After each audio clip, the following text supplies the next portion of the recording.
Bishop Peter Jugas celebrated the annual Mass of Recommitment for Permanent Deacons August 10th, the Feast of St. Lawrence, Deacon and Martyr, at St. Patrick Cathedral in Charlotte. This year, Bishop Jugas celebrated the Mass for more than 55 permanent deacons in attendance. He also installed 13 deacon candidates into the ministry of Lector during Mass. This is the second step on the candidates' journey, as they went through the rite of candidacy last August.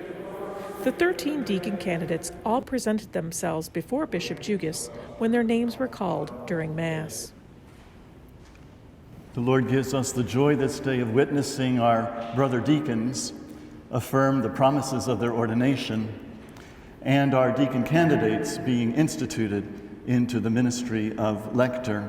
And it is a joy to see all of you offering yourselves for the ministry of the Church. Bishop Jugas explained what the 13 deacon candidates will be responsible for upon their institution as lectors.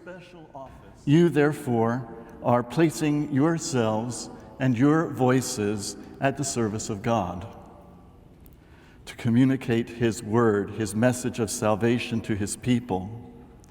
And through those words of God, which you will be pronouncing, God is offering His people spiritual nourishment through His word and forming them, forming their hearts, forming their minds and consciences on His teaching. He said that they and the permanent deacons are all playing an important part in the Church's mission of salvation, God speaking His living word to His people through the Scriptures. And the Lord gives you the graces that you need to fulfill this sacred ministry, a special grace the Lord bestows upon you as being officially instituted in the ministry of Lector and receiving the blessing of the Church in this Mass, a special grace to faithfully fulfill your ministry. But you must also do your part.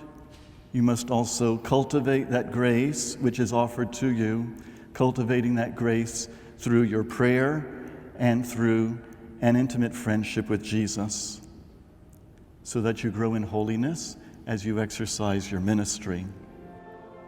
All of us have an obligation to grow in holiness, Bishop Jugas emphasized.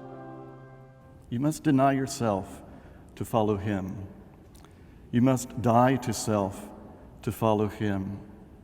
In other words, Jesus must possess the first place in your heart. And we must knock ourselves and our own ego off the pedestal. Jesus cannot share first place in our heart with anyone or anything.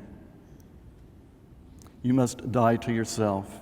You must deny yourself so that He can be first all the time, and especially for sacred ministers of the Church. And that enthronement of Christ is a work we must do every day, because our own selfish ego is always ready every day to reassert itself. Christ, Jesus, is first. And He states it in the Gospels, even in this today, as a condition for following Him. Deny yourself. Let people see Christ. So, dear candidates, may the Lord bless your ministry to His people, which you begin today as officially instituted lectors of the Church. And may everyone see in you a servant who loves and is faithful to the Lord. After the homily, each man approached Bishop Jugas and knelt, one at a time, reaching out to hold the Bible he extended to them as he conferred on them the ministry of Lector. Charles Hinbaugh of Our Lady of the Americas Church in Candor reflected on the Mass. It's a special moment when the entire church can celebrate that we're taking steps to serve God. Francisco Pina of St. Aloysius Church in Hickory understood the importance of the new ministry he is taking on. Today it really means a big thing for me, and really I feel like it's a big responsibility to receive the Bible so we can proclaim it. It's a big responsibility, a big load, because we are supposed to be a heralds for Jesus. The 13 deacon candidates are scheduled to be instituted as acolytes in 2020 and then be ordained to the permanent diaconate in 2021.